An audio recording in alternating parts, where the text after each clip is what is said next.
What is going on, Minecraft fans? My name is Bodie, and today I've got a very exciting Nether update showcase planned for you guys. As you can see, I'm surrounded by miniatures of all of the new biomes added to Minecraft in the new Minecraft 1.16 Nether update. And now, if you're new to the channel and this is the first time you've heard my beautiful voice, why don't you consider subscribing so you don't miss out on any other future content that I post. And for you returning subscribers, welcome back. Thank you all for sticking around and watching another one of my videos. And so we're gonna hop right in, going through each of the new biomes and looking at all the new items that come with it.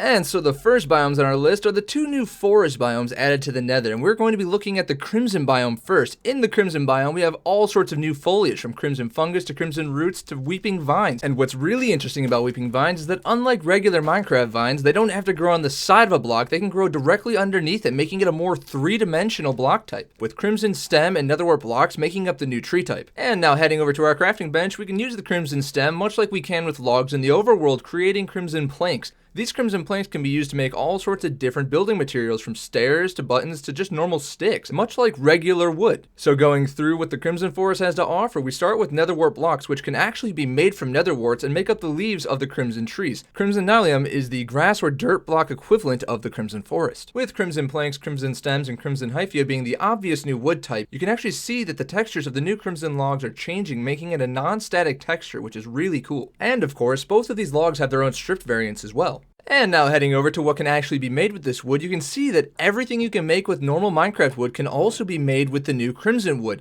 It just has a little bit of a different look to it, it's magenta. I really like it, and it's a nice addition to the Minecraft wood color palette. And now next on our Nether biomes list is the Warped Forest, which is the counterpart to the Crimson Forest. It's full of its own unique foliage, including twisted vines, warped roots, and warped fungus. And a little something that makes the twisted vines unique from the crimson vines is they can't actually grow off the bottom of blocks, but instead are planted in the ground, and as you can see, they can actually grow to be extremely tall. And much like the Crimson Forest counterparts, the warped trees are made out of warped stems and warped wart blocks. And there's actually a bonus block, and that's the shroom lighting, which actually acts as a light source. And heading back to our crafting bench, we can see that we can turn the warp stem into warp planks, and those warp planks can be used to create building material much like their crimson wood counterparts. And as you can see, the Warp Forest offers more or less the same number and type of building blocks as the Crimson Forest does, including the shroom lighting. And much like the Crimson planks, the Warp planks can be used to create all the different typical building blocks that can be made with regular wood. However, this is now in an aqua or teal type color, which I honestly find to be very appealing. Between the two different colors, I really like the new Warped Forest wood, and between both of the new types of wood, I think it offers a huge amount of variety when it comes to the new color palettes available to builders in Minecraft.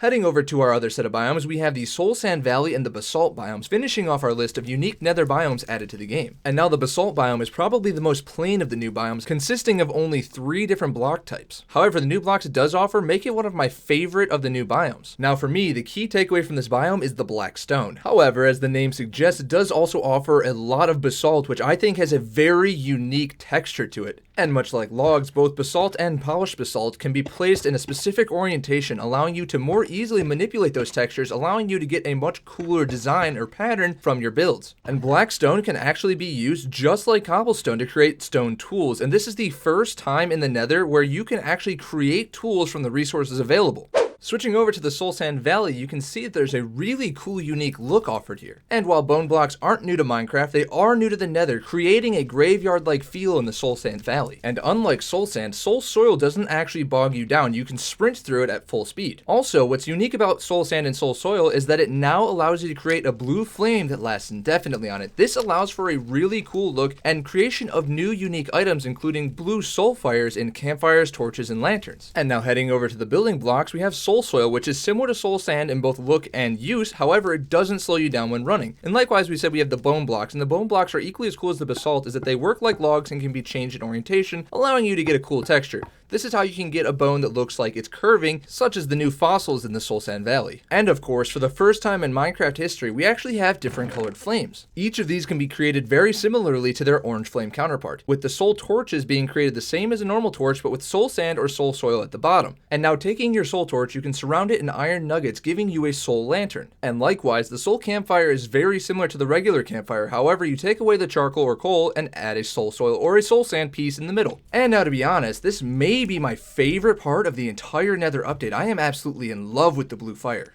And while this may not be a new biome, the new bastions and ruins scattered throughout the Nether are home to some of the coolest looking blocks in the new update. With the introduction of blackstone bricks and cracked blackstone bricks, you can get some really interesting textures as well as create some really cool menacing structures, with my personal favorite being gilded blackstone, which has gold intricately laced throughout the entire block. And of course another one of my favorites being the crying obsidian, which actually oozes purple from it, giving it a crying effect. And lastly, probably the most unique block added to the Nether update is the respawn anchor. This allows players to respawn at this specific location, so you can respawn in the Nether now. And of course, don't forget the decorative chains. These allow for a more dungeon-like look, and they can be created from iron ingots and 2 iron nuggets. And now heading over to our building block showcase, the black stone can be used very similarly to cobblestone so that you can create a black variant of slabs, stairs, and walls, as well as the really cool gilded blackstone. However, the downfall of this is that you can't always get the block when you mine it. There is a chance that when you break a gilded blackstone block that it just turns into gold nuggets. The next set of blocks on our list is the polished blackstone. The polished blackstone pretty much takes the place of regular stone in the blackstone variant. Again, you can have a block, slab, stairs, and a wall from this block.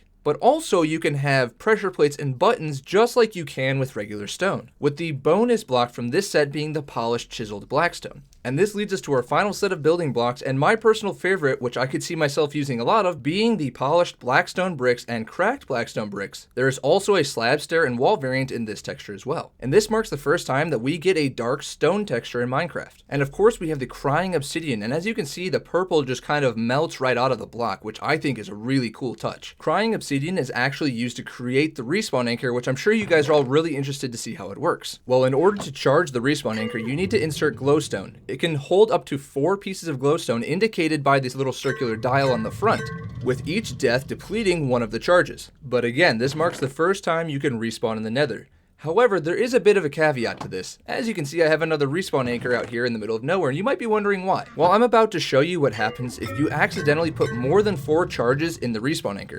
As you can see, it explodes far worse than a single TNT, destroying the respawn anchor and most likely killing you in the process. And while not technically a biome, the new Bastions and Ruins offer some of the coolest looking block types in the new update, and I'd go as far as to say in Minecraft as a whole.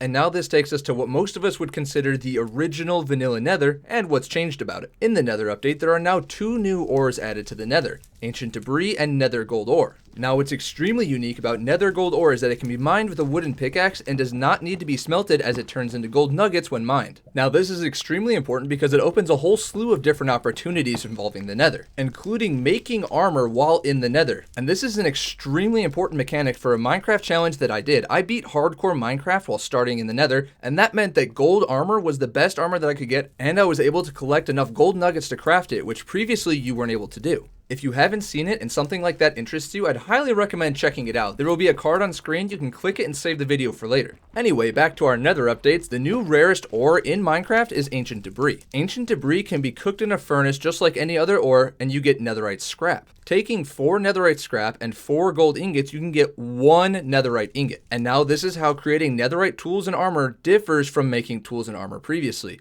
Unlike normal equipment, you don't just put the number of Netherite ingots for that bar. So you wouldn't take 3 Netherite ingots to make a pickaxe. Instead, you take a diamond pickaxe to a smithing table and put 1 Netherite ingot on top of it, which essentially coats the diamond pickaxe in a sense. And that was the same for any type of diamond armor or weapon upgrade. And so here we have all of the diamond tools and armor in line with Netherite tools and armor for comparison. As you can see, every Netherite tool has exactly 1 attack damage greater than its diamond counterpart, as well as greater durability, except for the hoe. The hoe has the same attack damage, but if you're somebody who wastes diamond on a hoe, you honestly should just quit Minecraft. You don't even deserve to play. Now, comparing Netherite armor to diamond armor, you can see that they have the same armor resistance. However, Netherite offers +1 armor toughness and +1 knockback resistance. Having a full set of Netherite armor with +1 knockback resistance pretty much immobilizes you from any oncoming attack. And now here we have the lodestone, which is the last unique block of the Nether update. It's created by surrounding Netherite in chiseled stone bricks. Now the lodestone offers a very unique mechanic added to Minecraft. All you need to do is get yourself a compass. So you can see that my compass is pointing off in the distance towards spawn. However, if you right click the lodestone, it creates a compass that points directly at the lodestone. This means that you can have a compass that points you to a specific location and not just world spawn.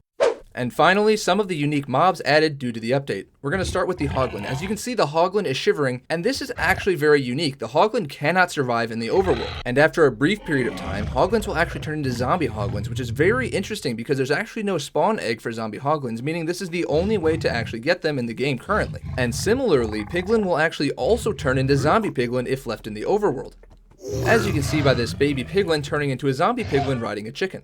And last but not least, we have this ugly, hideous creation known as a strider that everybody seems to hate, and I mean, I can't blame you, that thing looks disgusting. However, striders will not turn into zombified striders when left in the overworld, but they will turn purple and continue to shiver until you give them some lava to play in. And now what makes striders particularly unique is that you can actually put a saddle on them and ride them around. However, you need a warped fungus on a stick, much like you would need a carrot on a stick for a pig. Striders move quite quickly in lava, however, they are very slow on land. And now, while this may be one way to get around the lava, I was personally hoping for fireproof boats.